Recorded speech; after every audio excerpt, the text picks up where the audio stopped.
Hello everyone! Today's topic is the sole purpose of life beyond race, borders, and gender, what Buddha taught. Most people likely believe that the purpose of life is different for each person. The commonly accepted belief is that each person should find their own unique purpose for themselves and strive towards it because that is what will really make life special. However, Sakyamuni Buddha taught that life has one single, surpassingly precious purpose for all people alike, whether young or old, male or female, innocent or guilty, and that we were born to accomplish it. So Buddhism teaches that there is one great purpose that we must accomplish. What exactly is that purpose? That is what I will talk about today. With our human wisdom, we can only conceive of the purpose of life as being different for each person. So more accurately speaking, what I will talk about today is what is the sole purpose of life as conveyed from a Buddha's wisdom. Today, I will talk about these 3 points. 1. Life pursuits. 2. Our single virtuous mission. 3. The fear that all people have. The things we seek to gain or accomplish in life differ according to our age and circumstances. As school students, we study to accomplish our goal of getting into the high school or university of our choosing, or we train in hopes of joining, say, the National High School Baseball Tournament. Alternatively, we might strive to win dance championships or poetry competitions. People work hard to succeed at all sorts of extracurricular activities. Once we join the workforce, our goals shift to things like getting the results we want at work or marrying the one we love. If we become parents, our goals then change to raising our children as best we can. We might strive to accomplish our dream of building our own home too. After we retire, we might then put our focus into a hobby of ours. If we fall ill, then our main life goal becomes fighting against the illness, getting well, and living a healthy life. So in this way, we think of the purpose of our lives as being something that changes based on age and circumstance. Rousseau stated this very thing. At 10, man's mind was set upon cakes. At 20, it is set upon his mistress. At 30, it will be set upon pleasure. At 40, on ambition. At 50, on avarice. What motivates us will be different based on age and the decade of life we're in. When we were 10 years old, we'd find motivation in sweet things and have an urge to eat them. Are we going to be just as motivated by sweet things in our 40s and 50s? Probably not. So as Rousseau attested to, the things we go after in life will be different based on age and circumstance. It will also differ based on our physical condition. If we're starving, hungry, all we'll be able to think about is finding something to eat. And if we're exhausted after 2 sleepless nights in a row, all we'll be able to think about is getting some sleep. Our most urgent goal, the thing we want the most, will also differ based on our physical condition in this way. So factors that influence what each person seeks include physical condition, age, circumstances, time period, and country. Apparently, many North Korean women aspire to be traffic wardens. They don't have traffic lights in North Korea, so they have traffic wardens instead. Many traffic wardens there are women. Driving a car there is in and of itself something for the rich, so the job of guiding those drivers is a highly prestigious one. That's why for many North Korean women, their dream job is being a traffic warden. The same can't be said for Japanese women. This clearly shows that what people aspire to is different according to time period, country, and culture. The very purpose that people seek to accomplish will vary based on country, time, period, age, and circumstances. You might then say, well, clearly the purpose of life differs for everyone then. However, Buddhism teaches that there is only one singular purpose of life for all people. Sakyamuni Buddha taught that we were born human in order to accomplish one sole purpose, You see, the things we choose to seek out will be different based on time period, the conditions we find ourselves in, and our physical condition. Those things we desire form our hobbies, our life pursuits, and life goals. However, all these varying hobbies, pursuits, and goals are completely different from the purpose of life. Most writings on life mix up the purpose of life with hobbies and life goals. This is where the notion that the purpose of life differs for each person comes from. Hobbies and life goals are different for each person, but Buddhism teaches that the purpose of life is universal, one and the same for all people. So the singular universal purpose of life is completely different from the life goals and pursuits that vary based on things like time period and circumstances. Mixing up the purpose of life with life goals and pursuits will make you unable to understand the Buddhist teachings. Life goals like finding a job, getting married, and raising children change over time and differ from person to person. These life pursuits are completely different from the single purpose we were born to accomplish. It's difficult to clearly distinguish between the two, but to learn Buddhism means to learn the difference between them. Sakyamuni Buddha stated that there is a single universal purpose of life in the heavens and on earth. Only we have a single sacred mission. Throughout the entirety of this universe, only we humans have a sacred mission. Only we who have obtained birth in the human realm in this life have a single virtuous mission. So here, Sakyamuni Buddha was saying that it is precisely because there is one sole, wonderful, precious purpose common to all human beings that we were born human in this life. If the purpose of life were different for each person and up to each person to decide for themselves, Sakyamuni would have said, only we each have our own sacred mission. If he had said that, it probably would have been easier for people to accept, since most people believe we each have a unique purpose. However, Sakyamuni specified that we have a single sacred mission, not multiple. We entered the stage called human life as crying babies, and now we are living our lives. So, for what purpose are we here now? What is it that we were born to do? Why do we live? We are going to have to die someday. Our lives are limited. We're going to have to leave this life someday whether we like it or not. So what is it that we truly have to accomplish in this life before it is our time to leave? This is the purpose of life. Is it to save up money? Well, when we die, we'll have to leave all our money behind and enter the afterlife stark naked and alone, so it can't be that. Is it to gain recognition from others? Well, no matter how much recognition we gain, no one can come with us into the next world, so it can't be that. Is it to get fit at the gym? Well, however fit we become, at death we'll have to leave our bodies behind. All that will remain of them is bones and ash. So where exactly will we go once we've died and left our bodies behind? For what purpose are we here? Is it to earn money? To gain recognition from others? To get fit? For what purpose were we born human? To this, Sakyamuni Buddha said, in the heavens and on earth, only we have a single sacred mission.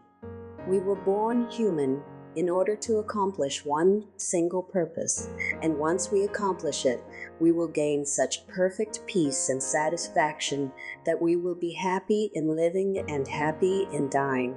It will be made fully clear to us that there really was one sole purpose for which we were born human. Now, this is difficult to believe, and you might still feel unconvinced that life could have a single purpose. So next, I will use an analogy to explain the difference between the life goals and pursuits that differ from person to person and the single, universal, surpassingly precious purpose of life.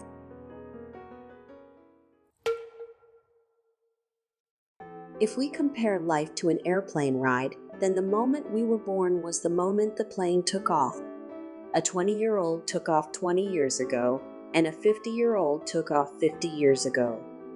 All sorts of things will have happened from takeoff until now.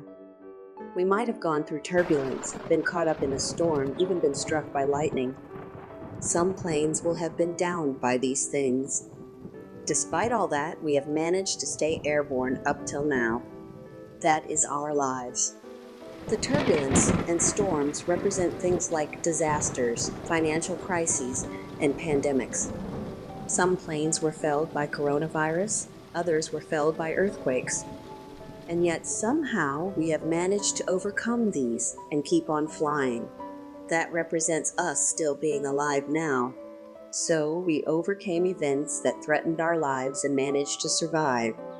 All sorts of things will happen to us from here on out. All sorts of turbulence and storms lie in wait for us. We might end up getting cancer or dementia. What can we do to avoid this? How should we steer the plane so it doesn't crash during the turbulence and storms? How can we overcome the storms and keep on flying? Everyone is completely preoccupied with thoughts like these. In other words, people are preoccupied with the matter of how to fly. We're always focusing on how we can fly for as long as possible, how we can make our flight pleasant, and how we can overcome the turbulence and storms that lie ahead of us. Each person's aircraft has different abilities. Some people are piloting the vessels of star baseball players, but not everyone gets to fly like, say, Ohtani Shohei.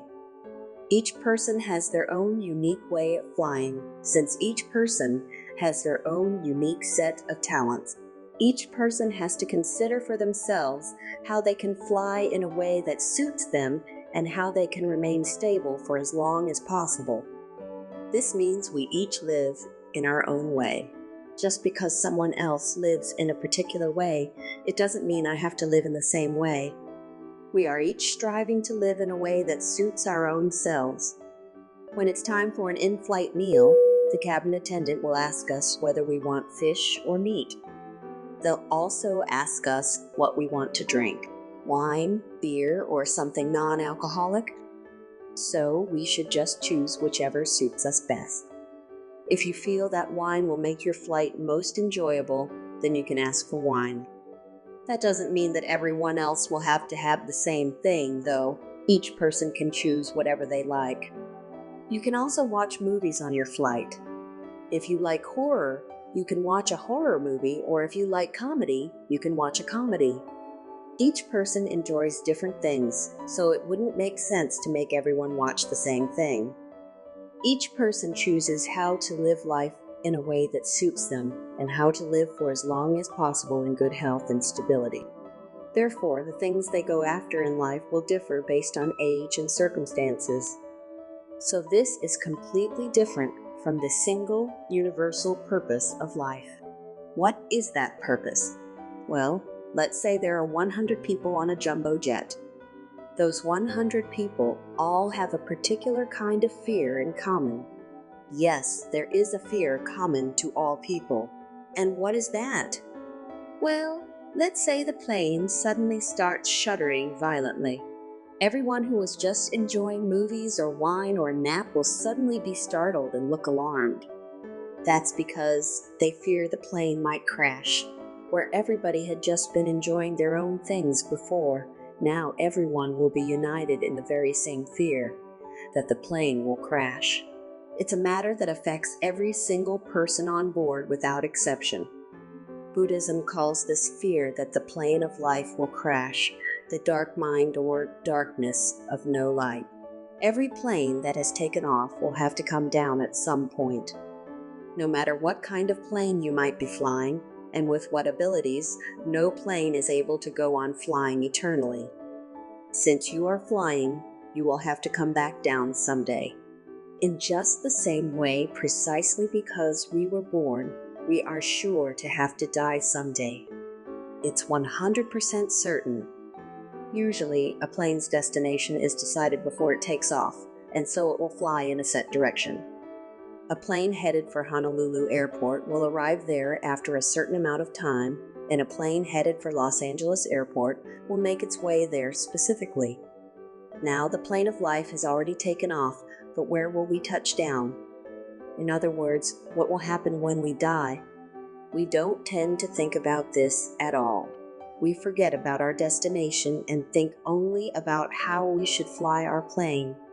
We put a huge amount of thought into how we can live long and how we can make our lives pleasant, but we don't put any thought at all into what will happen once our plane comes down, meaning what awaits us when we die. So life is like a plane ride where we're just flying as far as we can without knowing where we should land. The fear that comes from flying in a plane without a destination is the fear that all people have. Having that fear resolved means finding a huge, vast airport below you and knowing with full certainty that you can land there safely whenever your fuel should run out. Then you're filled with relief and joy. Oh, thank goodness. Now it doesn't matter when my fuel runs out. I can just enjoy the rest of the ride. When it comes to what to drink or what entertainment to enjoy, we can just choose whatever we like. But however much we enjoy these, our fuel will eventually run out. If we've nowhere to land for when our fuel runs out, we're filled with worry about how much longer we've got.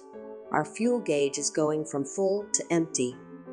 Imagine this. You're driving along a dark mountain path with nobody around and your fuel light comes on, indicating you're about to run out of fuel. Wouldn't you feel frightened? You'd be desperate to get to a gasoline stand and fretting about ending up with none left out there in the wilderness. Now, a car that runs out of petrol would just sputter and stop moving, and that's bad enough, but a plane that runs out of fuel will crash into the sea. You'd be on tenterhooks. And now consider this. We don't know how much fuel we have left for our lives. It's as if the gauge has been blacked out with a marker, and so we've got no way of reading it. Indeed, Buddhism teaches there is uncertainty for young and old alike. If old people always died first and young people always died later, we could rest assured we'll be fine as long as people who are older than us are still alive. But there's no such guarantee. No one knows when they'll be out of fuel. Some people run out and crash at 20. Since we don't know when we won't be able to fly anymore, securing a place where we can touch down safely whenever our fuel may run out is an urgent matter for all people. We have to hurry to accomplish it. When we finally discover a great, bright, obstacle-free airport and we know we can land whenever we need to, it will be made clear to us that we were flying to find this place all along. Once we accomplish this, we will have such great peace of mind as to be happy in living and happy in dying. Then we will be able to just enjoy the rest of our flight until our fuel runs out. This means gaining heartfelt enjoyment from our life pursuits. The purpose of life is to find resolution for our dark afterlife, meaning not knowing our destination after death, and so gain real brightness and peace of mind. This is the purpose of life as taught in Buddhism. I would like you to be well aware of the difference between the purpose of life and life goals and pursuit. The single universal purpose of life is precisely what Buddhism is all about, and that's what I wanted to focus on today. Even though I didn't touch upon Buddhist scripture today, what I talked about is an essential part of the Buddhist teaching. Some of you might feel you've understood, while others might feel you didn't quite get it. This is an important topic though, so I'll talk about it again from different angles in future videos. Thank you for watching this video.